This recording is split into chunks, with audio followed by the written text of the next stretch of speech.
அனைவருக்கும் மாலை வணக்கம்.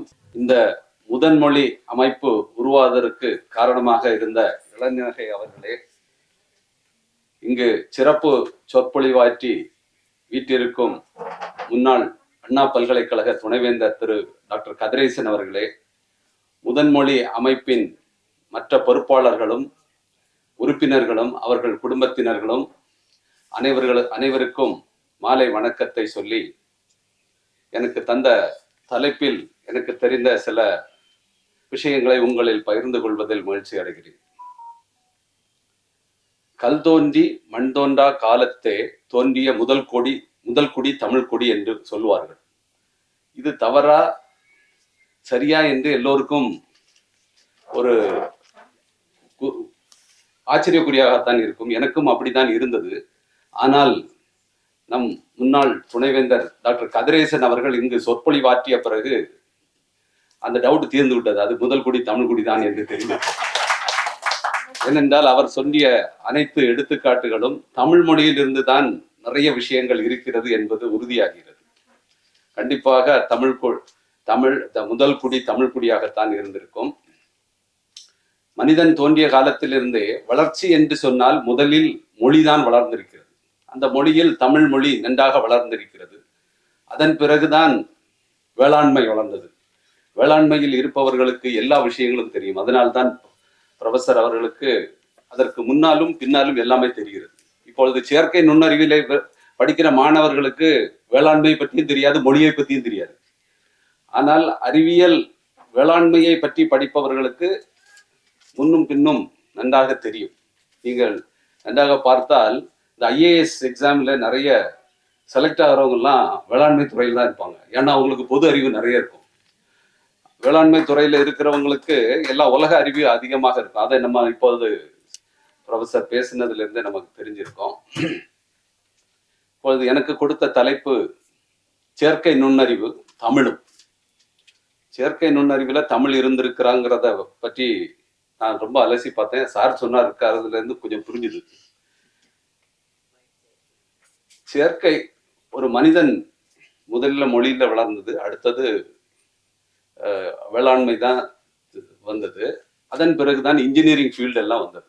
ஒரு civil engineering, first civil engineering, கட்டட ஒரு உணவுக்கு பிறகு அவனுக்கு ஒரு மனிதனுக்கு மொழி எப்படி மற்றவர்களிடம் ஒரு விஷயங்களை பேச முடியும் என்பது மொழியிலிருந்து வந்தது.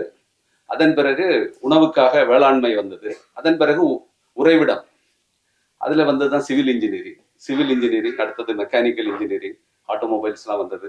அதுக்கு பிறகு எலக்ட்ரிக்கல் இன்ஜினியரிங், கண்ட்ரோல்ஸ், இன்ஸ்ட்ருமெண்டேஷன், அதுக்கு பிறகு எலக்ட்ரானிக்ஸ் ஃபீல்டு, அதுக்கு பிறகு கம்ப்யூட்டர் ஃபீல்டு. இப்போ கம்ப்யூட்டர் ஃபீல்டில் ஆர்டிஃபிஷியல் இன்டெலிஜென்ஸு, மிஷின் லேர்னிங், செயற்கை நுண்ணறிவுன்னு வந்துகிட்டு இருக்கு.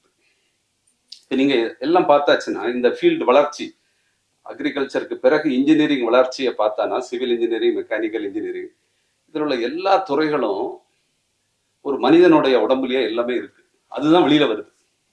ஒரு சிவில் இன்ஜினியரிங்னு சொல்லோம்னா, சிவில் இன்ஜினியரிங் நம்ம உடம்புல இருக்கிற செல்களை வச்சுதான் ஒரு பாடி, ஒரு மாஸ் உருவாகுது. அதே மாதிரி தான் ஒரு கட்டடங்களையும் கட்டுவாங்க, செங்கலை வச்சு கட்டுவாங்க. அந்த செல் அமைப்பு பார்த்தாச்சுன்னா இதே மாதிரி செல் அமைப்பு ஒரு சிவில் இன்ஜினியரால பண்ண முடியாது. சிவில் இன்ஜினியரிங் ஒரு உள்ளுக்கு ஒரு ஃப்ளூயிட்ஸ், ஒரு பிளட் டிரான்ஸ்போர்ட் ஆகுது. இதே மாதிரி பைப்பிங் சிஸ்டத்தை அல்டிமேட் ஒரு உடம்புல இருக்கிறத வச்சுதான் எல்லாமே கண்டுபிடிக்கிறாங்க. ஆனா அதனோட அல்டிமேட்டத்தை மனுஷனால ரீச் பண்ண முடியாது. இப்போ மெக்கானிக்கல் இன்ஜினியரிங் வந்திருக்காங்க. மெக்கானிக்கல் நம்ம சாப்பிட்றோம், அதில் உள்ள உணவை வச்சு எனர்ஜி நிறைய தேவைப்படுற எல்லா எனர்ஜியாட்டும் மாறுது, உடம்புலயே மாறுது.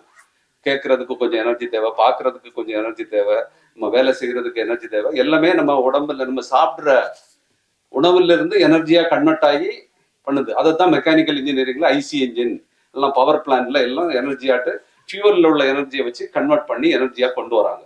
ஸோ அதே பிரின்சிபிள் தான் இங்கேயே நடந்துகிட்டு இருக்கு. அதே மாதிரி தான் ஒரு கண்ட்ரோல் அண்ட் இன்ஸ்ட்ருமெண்டேஷன் ஒரு சப்ஜெக்ட் இருக்கும். நிறைய பேர் இன்ஜினியருக்கு இன்ஸ்ட்ருமெண்டேஷன் இருக்கலாம்.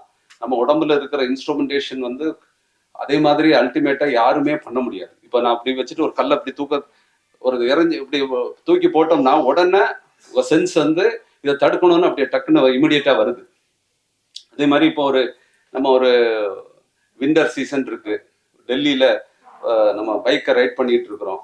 வெளியில உள்ள எனர்ஜி வந்து கூல் எனர்ஜியா இருக்கு, டிசம்பர் மந்த்னு வச்சிருங்க. அப்ப நம்ம உடம்புல உள்ள பிளட் வந்து நம்ம உடம்புல இருந்து வெளியில உள்ள டெம்பரேச்சர் ரொம்ப அதிகமா இருக்கும், ரொம்ப குறைவா இருக்கும். பாடி டெம்பரேச்சர் என்ன வெளியில உள்ள டெம்பரேச்சர் -40 இருந்தாலும் +40 இருந்தாலும் நம்ம பாடி டெம்பரேச்சர் ஒரே அளவுல அழகா மெயின்டைன் பண்ணுது. எவ்வளவு அழகான ஒரு இன்ஸ்ட்ருமெண்டேஷன் சிஸ்டம் இருக்குது. ஸோ அப்போ நம்ம வெளியில இருக்கிறப்ப ஒரு வெளியில ஒரு -5 டிகிரி சென்டிகிரேட்ல இருக்கு, இல்லைன்னா ஒரு ஓகே டெல்லியிலன்னா ஒரு +5ல இருக்குது. நம்ம பைக்ல போறப்ப என்ன ஆகும், நம்ம உடம்புல இருந்து நிறைய எனர்ஜி வெளியில போகும். நிறைய எனர்ஜி, ஏன்னா டெம்பரேச்சர் டிஃபரன்ஸ், இந்த பாடி டெம்பரேச்சர் சேம், வெளியில உள்ள டெம்பரேச்சர். அப்போ அதை கண்ட்ரோல் பண்றதுக்கு எனர்ஜி வந்து வெளியில போறது குறையணும். அப்போ உடனே என்ன ஆகும், பிளட் செல்ஸுக்கு மேல எல்லாம் எனர்ஜி வரதை தடுக்கிறதுக்காக நம்ம செல்ஸ் எல்லாமே என்ன பண்ணும், டாப் லேயருக்கு பிளட் அனுப்பாது. அதனாலதான் நம்ம செல்ஸ் எல்லாம் கொஞ்சம் பார்த்தா ரஃபா இருக்கிறது மாதிரி இருக்கும், ஏன்னா அந்த டைம்ல அங்க பிளட் அனுப்பாது, அது ஒரு இன்சுலேட்டிங் லேயராட்டு ஒர்க் ஆகும். இப்படி நம்ம பாடிக்குள்ள இருக்கிற கண்ட்ரோல் சிஸ்டம்ஸ், நான் ஒரு சின்ன எக்ஸாம்பிள் சொன்னேன், இது மாதிரி நிறைய எக்ஸாம்பிள் சொல்லலாம். எல்லா பாடியில உள்ள எல்லாத்தையும் பார்த்து தான் மனுஷன் எல்லாத்தையும் கண்டுபிடிச்சான். இப்போ நான் வந்து நிறைய எனர்ஜில ரிசர்ச் பண்ணியிருக்கிறேன். அந்த ரிசர்ச்ல இதுக்கு மேல நம்ம எஃபிஷியன்சி இம்ப்ரூவ் பண்ண முடியுமான்னு பாக்குறதுக்கு நம்ம லிட்ரேச்சர்லாம் நிறைய பார்க்க வேண்டியது இல்லை, நம்ம பாடியே நோக்கி பார்த்தானுக்கே நமக்கு ஆன்சர் கிடைச்சிடும். நம்ம இன்டியூட்டிவாட்டு நமக்கு வந்து அதனோட எல்லா உலகத்துல நடக்கிற எல்லா ஆராய்ச்சியினோட அல்டிமேட்டம் வந்து நம்ம உடம்புல இருக்கும், ஹியூமன் சிஸ்டத்துல இருக்கும். அப்ப இன்னுமே அதை விட அதிகமாட்டு எஃபிஷியன்சியை கூட்ட முடியுமான்னு பாக்குறதுக்கு நம்ம லிட்ரேச்சர் எடுத்து பார்க்கறத விட நம்ம உடம்புல என்ன நடக்குதுன்னு பார்த்தாச்சுன்னா அதனோட ஆன்சர் கிடைச்சிடும். எல்லாத்துக்கும் எல்லா ஆன்சரும் அப்படிதான் கிடைக்கும். இப்போ வந்து செயற்கை நுண்ணறிவை பத்தி நம்ம பார்க்குறோம். செயற்கை நுண்ணறிவு எப்படின்னா, இப்போ எல்லாத்தையும் ஒரு ஒரு ஒரு மரம் இருக்குது, இந்த மரம்னா எப்படி இருக்கும்னு காமிக்கிறதுக்கு ஒரு கம்ப்யூட்டருக்கு அதை புரிய வைக்கணும். அதுல இப்படி இலை இருக்கும், இப்படி இருக்கும், அப்படி இருக்கும்னு சொல்லலாம். அது ஒரு மாதிரி.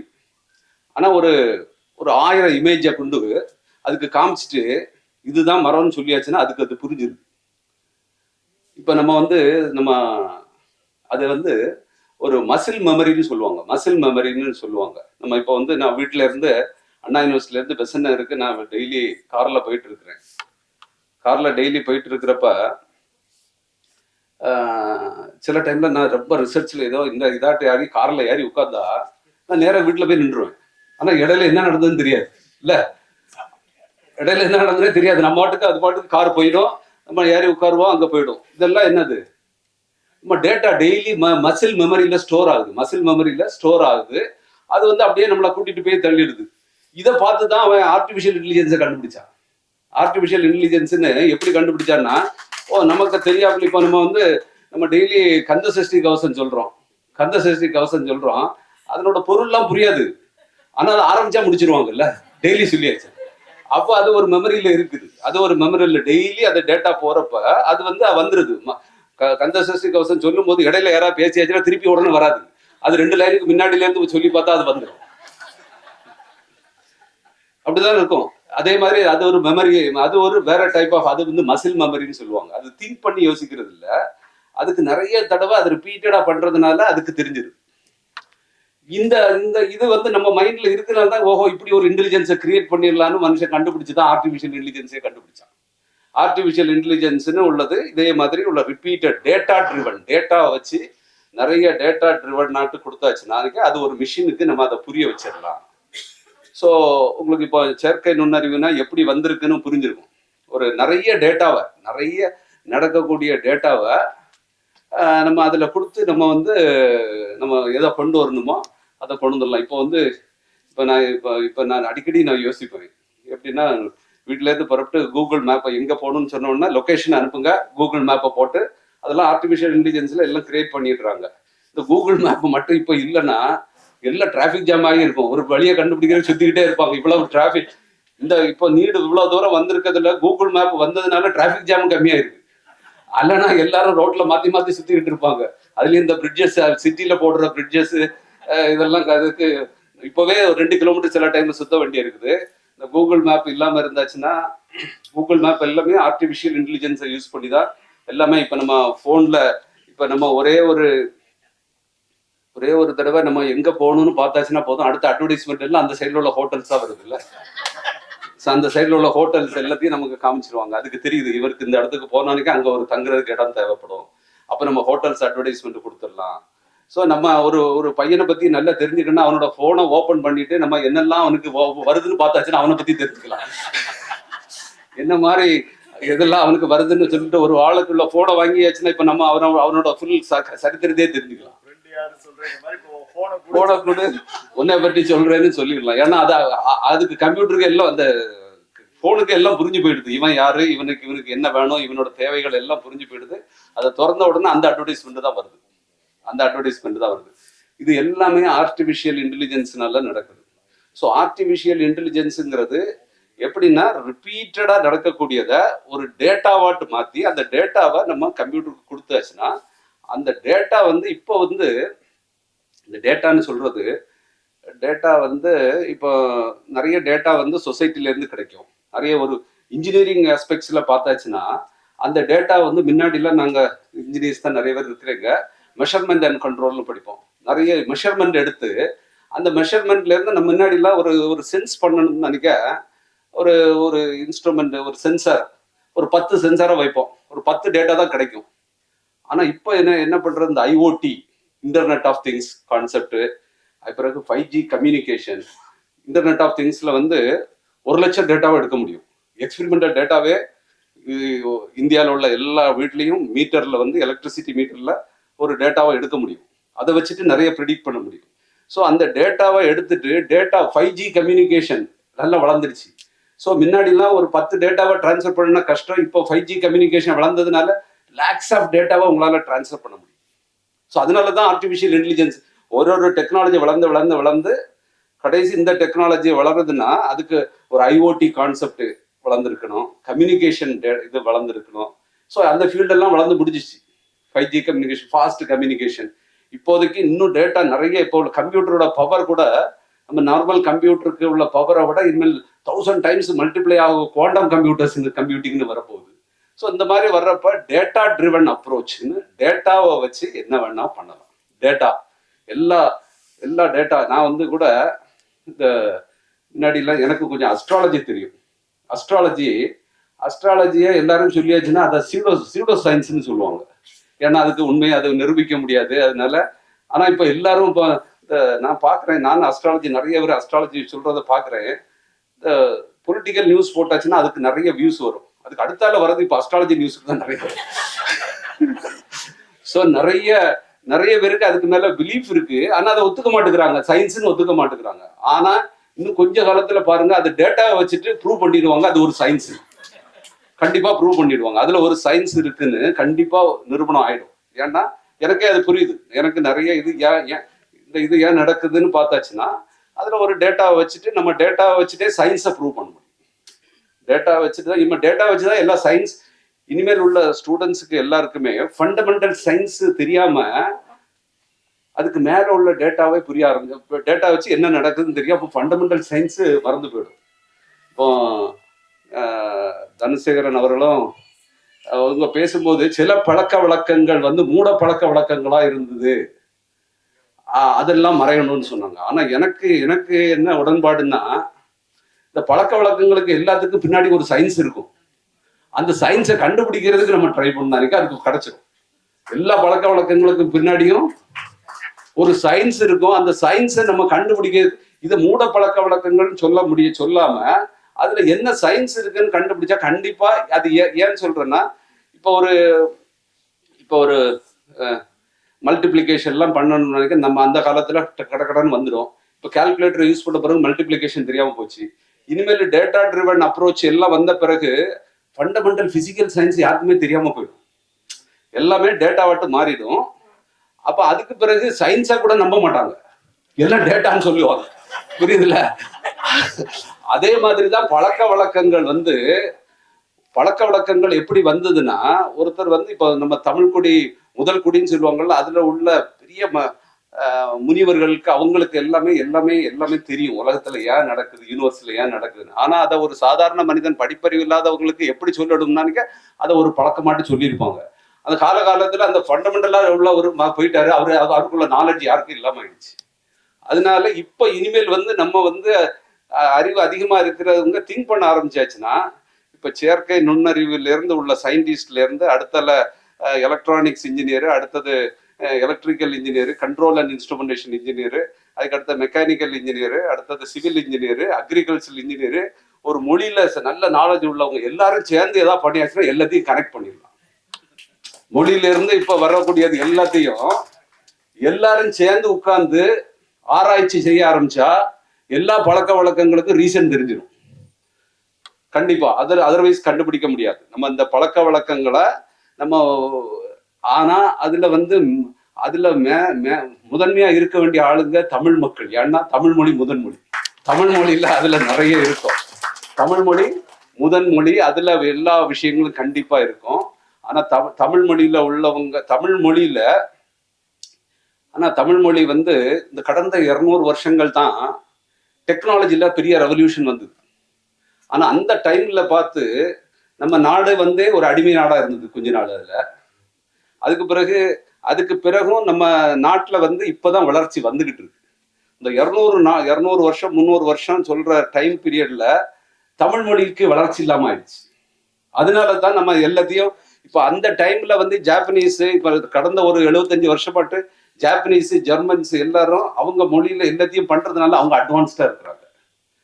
இப்ப நம்ம வந்து தமிழ் மொழியில எல்லாத்தையும் கொண்டு வந்தா நிறைய ஆராய்ச்சிகள் வந்து அவங்கள விட அதிகமா பண்ண முடியும். தமிழ் மொழியில இப்ப எல்லாத்தையும் அதனாலதான் இப்ப டிரான்ஸ்லேட் பண்றது. இப்ப தமிழ் மொழியில செயற்கை நுண்ணறிவை பத்தி உள்ள சப்ஜெக்ட்ஸ் வந்து ஸ்கூல்ல 5th ஸ்டாண்டர்ட்ல இருந்தே வரணும். ஸோ இனிமேல் உள்ள காலத்துல எல்லாமே செயற்கை நுண்ணறிவு தான் வரப்போகுது. இல்லை இப்ப வந்து சிவில் இன்ஜினியரிங் முடிஞ்சு போச்சு. அதாவது மனிதனோட அல்டிமேட் 6ஆம் அறிவுன்னு சொல்றதுதான் பிரெயின் சொல்றோம். அந்த இது 6ஆம் அறிவு தான் விலங்குகள்ட்ட இருந்து இல்லாம இருக்கு. அதை பத்தியே நம்ம இன்ஜினியரிங்ல கொண்டு வந்துட்டோம். So civil engineering, electrical, mechanical எல்லாம் போய் உடம்புல உள்ள எல்லாத்தையும் பத்தி அல்டிமேட்டமா எப்படி பிரெயின் எப்படி ஒர்க் ஆகுது அதை வந்து செயற்கையாட்டு பண்றதுக்கு நம்ம பண்ண ஆரம்பிச்சிட்டோம். இந்த டைம்ல நம்ம கொஞ்சம் விழிச்சு கொள்ளணும் நம்ம தமிழ் மொழியில. ஏன்னா அந்தந்த மொழியில பயின்றா தான் நிறைய பேருக்கு அது கம்யூனிகேட் ஆகும்.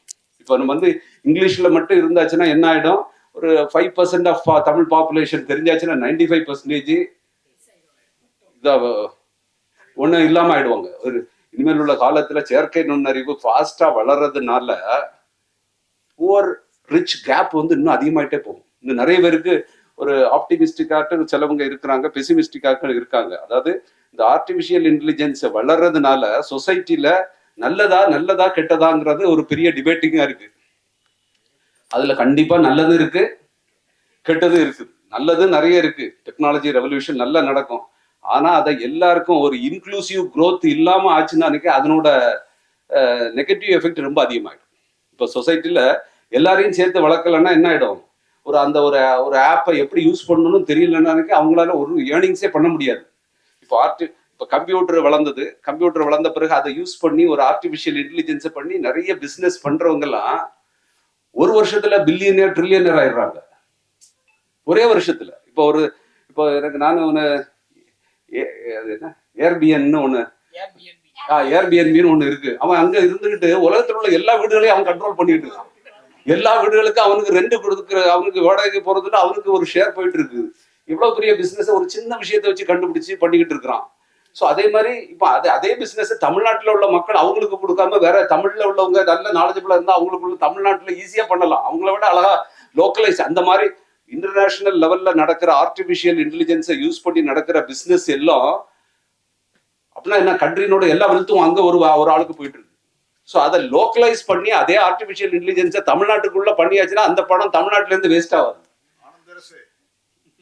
ஸோ இதே மாதிரி நிறைய பிசினஸ் வந்து இன்டர்நேஷனல் லெவல்ல மட்டும் ஆர்டிபிஷியல் இன்டெலிஜென்ஸை எஃபெக்டிவா யூஸ் பண்ணி உலகத்தில் உள்ள எல்லா படமும் ஒரே இந்த எல்லா இடத்துலையும் இப்போ ஸ்டார்ட் அப்னு ஒன்று பார்த்தாச்சுன்னா இந்த ஸ்டார்ட் அப் கல்ச்சர் வந்து யூஎஸ்ல வெஸ்ட் கோஸ்ட்ல பயங்கரமா இருக்குது.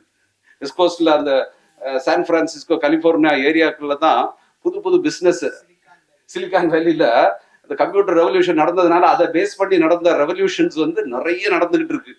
அதே மாதிரி ஸ்டார்ட் அப் ஒரு ஆர்டிஃபிஷியல் இன்டெலிஜென்ஸ் ஃபீல்டில் தமிழ்நாட்டில் வந்தால் தான் தமிழ்நாடு ரெவல்யூஷன் நடக்கும். ஸோ அந்த ரெவல்யூஷன் நடக்கிறதுக்கு நம்ம என்ன பண்ணணும், ஆர்டிஃபிஷியல் இன்டெலிஜென்ஸை பற்றி சப்ஜெக்டை வந்து நம்ம ஸ்கூல் லெவல்ல இருந்தே கொண்டு வந்துடணும். ஸ்கூல் லெவல்ல இருந்து, அதுவும் தமிழ் மொழியில இருக்கும். ஸ்கூல் லெவல்ல இருந்து தமிழ் மொழியில எல்லாரும் படிக்க ஆரம்பிச்சாச்சுன்னா கண்டிப்பா அந்த தமிழும் ஆர்டிஃபிஷியல் செயற்கை நுண்ணறிவு தமிழ்நாட்டில் எல்லாருக்கும் தெரிஞ்சாச்சுன்னா தமிழ்நாடு நல்ல வெல்தி கண்ட்ரியா, வெல்தி பிளேஸா மாறி. ஸோ இப்போ வந்து நான் நிறைய இன்டர்நேஷனல் கான்ஃபரன்ஸுக்கு போயிருக்கிறேன். அந்த இன்டர்நேஷனல் கான்ஃபரன்ஸ்ல இப்போ ஒரு லாஸ்ட் ஒரு 5 இயர்ஸா எல்லா டாபிக் அவங்கவுங்க டாபிக்ல நடத்துவாங்க. எல்லா ஒரு மெக்கானிக்கல் இன்ஜினியரிங் கான்ஃபரன்ஸ் நடத்தினா மெக்கானிக்கல்ல நடத்துவாங்க, வேற எஜுகேஷன் ஃபீல்டுல இருந்தா எஜுகேஷன்ல நடத்துவாங்க. அது மாதிரி எல்லாம் இருக்கு. ஆனா எல்லா கான்ஃபரன்ஸ்லயும் ஒரு தீம் வந்து ஏஐ கண்டிப்பா இருக்கு. ஏஐ வந்து எல்லா ஃபீல்டுலயும் வர இருக்குதுனால எல்லா கான்ஃபரன்ஸ்லயும் ஏஐ இருக்கு. இன்னொன்னு வந்து சஸ்டைனபிலிட்டி இருக்கு. இந்த 2 ஃபீல்டும் வந்து ரொம்ப important field, AI and sustainability. AI use பண்ணி machine learning, data driven approach, இந்த data analysis, AI, machine learning, இந்த சப்ஜெக்டும் சஸ்டைனபிலிட்டி. ஏன்னா இன்ஜினியரிங்கோட அல்டிமேட்டம் எல்லாத்தையும் பண்றதுனால நம்ம என்வரான்மெண்ட்டை டிசாஸ்டர் பண்ணிடுவோம். ஸோ அதை எப்படி ப்ரொடெக்ட் பண்ணணுங்கிறதுக்கு தான் சஸ்டைனபிலிட்டி. ஸோ இந்த 2 கான்செப்டையும், இந்த 2 கான்செப்டை மட்டும் நம்ம தமிழ்நாட்டில் தமிழ் எஜுகேஷன்ல ஸ்கூல்ல இருந்தே கொண்டு வந்தாச்சுன்னா தமிழ்நாடு பவர்ஃபுல்லா வந்துருங்கிறது கண்டிப்பா. ஸோ இது ஏன்னா எல்லா மக்களுக்கும் இந்த கான்செப்டை பத்தி தெரிஞ்சிடணும். நம்ம தமிழ்நாட்டில் உள்ள எல்லா மக்களுக்கும் ஏஐனா என்ன, சஸ்டைனபிலிட்டினா என்ன, இந்த 2 கான்செப்ட் நல்லா தெரிஞ்சிட்டுனா நம்மளை யாரும் ஏமாற்ற முடியாது. யார் வந்து யாரை ஒருத்தர் வந்து நான் ஏமாத்துறதுன்னு சொன்னோன்னு ஒரு ஞாபகம் வருது. நம்ம நிறைய நாலேஜபிள் நினச்சிக்கிட்டு இருப்போம். நம்ம நாலேஜபிள் ஒரு மெக்கானிக்கல் இன்ஜினியரிங் ஸ்டூடெண்ட்ட போயிட்டு ஒரு தெர்மோ கப்பலை வாங்கிட்டு வான்னு சொல்லியாச்சுன்னா, எல்லாம் ஒரு ஆர்டிடி ஏதாவது ஒரு சென்சரை வாங்கிட்டு வான்னு சொல்லியாச்சுன்னா அவன் 400 ரூபாய்க்கு வாங்கிட்டு வருவான். ஏன்னா அவனுக்கு அது வரைக்கும் ஒரு சென்சர்னா என்னன்னு தெரியாது. அங்கே போய் ஏமாந்துட்டு வந்துடுவான். அதே மாதிரி நமக்கு எல்லாருக்கும் ஒரு காய்கறி வாங்க தெரியும். ஒரு வீடு வாங்கணும்னா என்ன பண்ணுவோம், ஒரு வீடு வாங்கணும்னா முதல்ல கல்யாணம் ஆன உடனே ஒரு வீடு வாங்கணும்னா சம்மர் டைம்ல போய் வேளச்சேரியில போய் ஒரு வீடு வாங்கிடுவாங்க. டிசம்பர்ல பார்த்தா தான் தெரியும் அது லேக்குன்னு தெரியும். ஸோ அவனுக்கு இஎம்ஐ வந்து அவன் லைஃப் லாங்கா போட்டிருப்பான், போச்சு. அதே மாதிரி ஒருத்தருக்கும் வந்து ஒரு பொருளை கூட வாங்க தெரியாது. நாலேஜ், எஜுகேஷன் வந்து ரொம்ப இம்பார்ட்டன்ட். எஜுகேஷன்ல எல்லா நம்ம ஔவையார் சொன்னது மாதிரி கற்றது கைமண் அளவுன்னு தான் சொல்லுவாங்களோ, அதே மாதிரி நமக்கு நிறைய நாலேஜ் இருக்குன்னு யாராவது தெரிஞ்சாச்சுன்னா அவன் ஹைலி இக்னரண்ட் பர்சன். ஸோ இதே மாதிரி ஒரு வீடு கூட வாங்க தெரியாது. நம்ம ஒரு கார் வாங்க தெரியாது, கார் தப்பாட்டு வாங்கிடுவோம் ஏதாவது. ஸோ எனக்கு வந்து இது அடிக்கடி என் மைண்ட்ல தோணுது என்ன, எல்லா ரிசர்ச்சர்ட்டையும் நீ இப்படி போய் கேட்கணும், இல்லைன்னு சொல்லாம விட்டாச்சு நான் தப்பா பண்ண வேண்டியது. அவன்கிட்ட ஒரு இக்னரண்டாட்டு எல்லாரும் இக்னரண்ட் தான்.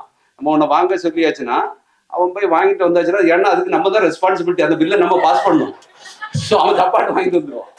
ஸோ அதனால ஒரு பொருளை வாங்கணும்னு சொல்றதுக்கு முன்னாடி நம்ம எவ்வளவு கேர்ஃபுல்லா இருக்க வேண்டியது இருக்குன்னு நமக்கு தெரியும். ஸோ செயற்கை நுண்ணறிவினோட இம்பார்ட்டன்ஸ் உங்களுக்கு தெரிஞ்சிருக்கும். அதை வந்து தமிழ் மொழியில இப்போ வந்து தமிழ் கலாச்சாரம் ஒரு நல்ல கலாச்சாரத்தை ப்ரிசர்வ் பண்றதுக்கு கூட இந்த ஏஐ எல்லாம் யூஸ் பண்ணலாம். அது தமிழ் கலாச்சாரத்தை வந்து நம்ம ஏஐ யூஸ் பண்ணி அது என்னன்னு கண்டுபிடிச்சு தமிழ் மொழியும் கலாச்சாரத்தையும் எல்லாம் ப்ரிசர்வ் பண்றதுக்கெல்லாம் யூஸ் பண்ணியாச்சுன்னா, இந்த ஏஐ வச்சு எல்லா தமிழ் மக்களுக்கும் நம்ம தமிழ் கலாச்சாரம் பத்தி எல்லாம் புரிதல் வந்துன்னா அவனை உயர்வா நினைப்பான். இல்லைன்னா அவனை உயர்வா நினைக்க மாட்டான். அப்படி உயர்வா நினைச்சாதான் ஒரு அமெரிக்கனை பார்த்துட்டு ஒரு கீழ்மையா நினைக்க மாட்டான். அவனோட நம்ம பெரிய ஆளுன்னு நினைக்கணும். அப்படி நினைப்பு வந்தாச்சுன்னா நம்ம நாடு முன்னேறும். நம்ம நாட்டை விட்டு இப்போ ஒரு ஜப்பான்ல பிறந்தவனோ, ஜெர்மனில பிறந்தவனோ, அல்லது ஒரு அமெரிக்கனோ படிச்சு முடிச்சுட்டு வேலைக்கு போகணும்னா அமெரிக்காவுக்கு அவங்க நாட்டிலே தான் வேலை பார்ப்பாங்க. இப்போ இந்த மாதிரி ஒரு நம்ம நாடுதான் நல்ல நாடுன்னு மைண்ட்ல நினைச்சிட்டான்னா அவன் படிச்சு முடிச்சுட்டு இந்த நாட்டுக்கு தான் வேலை பார்ப்பான். நம்ம நாட்டை பெருசா நினைக்காதனால அவன் போய் படிச்சு முடிச்சுட்டு உடனே நல்ல படிக்கிற பசங்க எல்லாமே படிச்சு முடிச்சுட்டு யூஎஸ்க்கு போய் செட்டில் ஆகணும்னு நினைக்கிறாங்க. ஸோ நம்ம நாட்டில் எல்லாத்தையும் எடுத்துக்கிட்டு நம்ம பாரதியார் சொல்லியிருக்காரு, செஞ்சடிவீர் எட்டுத்துக்கும் கலை செல்வங்கள் யாவும் குணர்ந்து இங்கு சேர்ப்பேர்னு. ஆனா இங்கிருந்து மாத்தி பண்றாங்க. இங்கிருந்து எல்லாத்தையும் எடுத்துட்டு அங்க போய் செட்டில் ஆயிடுறாங்க. அதுலயும் செட்டில் ஆகிட்டு இப்ப முன்னாடி கூட செட்டில் ஆனவங்கலாம் அங்க இருந்து டாலர் அங்க கொண்டு வந்தாங்க. இப்போ என்ன பண்றாங்க, இங்க இருந்து திருப்பியும் நாலேஜையும் இங்க இருந்து எடுத்துட்டு போயிட்டு பணத்தையும் திருப்பி இங்க இருந்து எடுத்துட்டு போவாங்க. அவங்க முன்னாடி சம்பாதிச்சவங்க எல்லாம். ஸோ இது எல்லாம் நிறுத்தணும்னா என்ன பண்ணணும்னா எஜுகேஷன் தான் பெஸ்ட். எஜுகேஷனோட ஹையஸ்ட் அல்டிமேட்ல நம்ம இருந்தால் மட்டும்தான் நம்ம தமிழ்நாட்டை காப்பாற்ற முடியும். தமிழ்நாடு மட்டும் இல்லை, நம்ம கண்ட்ரியினோட வெல்த் எல்லாம் இங்கேயே இருக்கும். அதுக்கு இப்போதைக்கு என்ன ஒரே வழி, என்ன வழி, செயற்கை நுண்ணறிவை பற்றி செயற்கை நுண்ணறிவு நாலேஜ் இருக்கிறவங்களுக்கும் மற்ற நாலேஜ் இப்போ மற்ற ஃபீல்டில் இருக்கிறவங்களுக்கும் சேலரி டிஃபரன்ஸ் நிறைய இருக்கு. இப்போ என் பையன் வந்து பயோமெடிக்கல் படித்தான். படிச்சுட்டு ஒரு அஸ்ட்ராசெனிகா அந்த கோவிட்ஷீல்டு கம்பெனி இருக்குல்ல, அந்த கம்பெனியில் தான் ஒர்க் பண்ணான். அவன் கொஞ்ச நாள் 1 வருஷம் ஒர்க் பண்ணிட்டு இது எனக்கு நல்ல சேலரி வரணும்னா ரொம்ப வருஷம் ஆகும், நான் டேட்டா சயின்ஸில் போகிறேன்னு போயிட்டேன். அதுக்கு சேலரி வந்து 2.5 டைம்ஸ் இருக்கு. ஸோ அதே மாதிரி எல்லாருக்கும் இப்போ செயற்கை நுண்ணறிவு அவங்க நாலேஜ் இருந்தாலும் செயற்கை நுண்ணறிவு சேர்த்து இருக்கிற நாலேஜில் இருக்கிற பசங்களுக்கு தான் மதிப்பு அதிகமாக இருக்குது.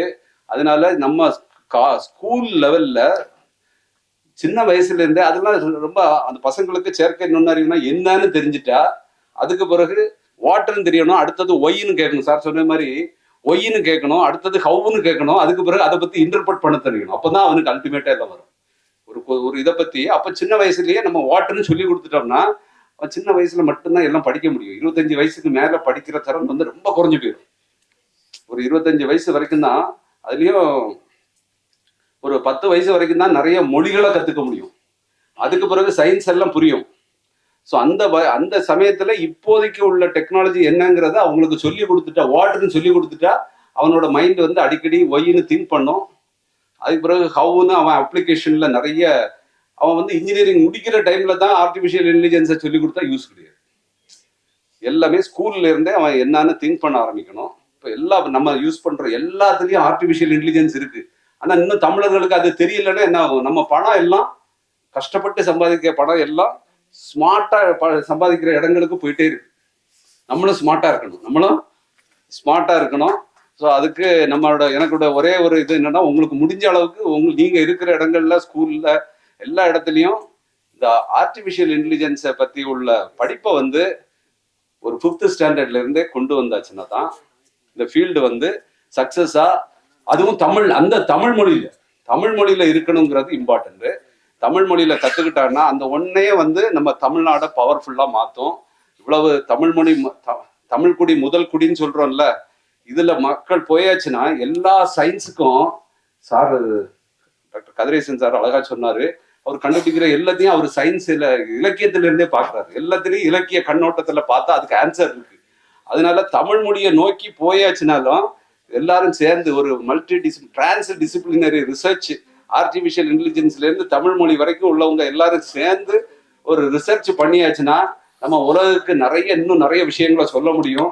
ஸோ அதுக்கு இந்த முதல் மொழியிலிருந்து முயற்சிகள் நிறைய எடுக்கணும்னு கேட்டுக்கொண்டு வாய்ப்புக்கு நன்றி சொல்லி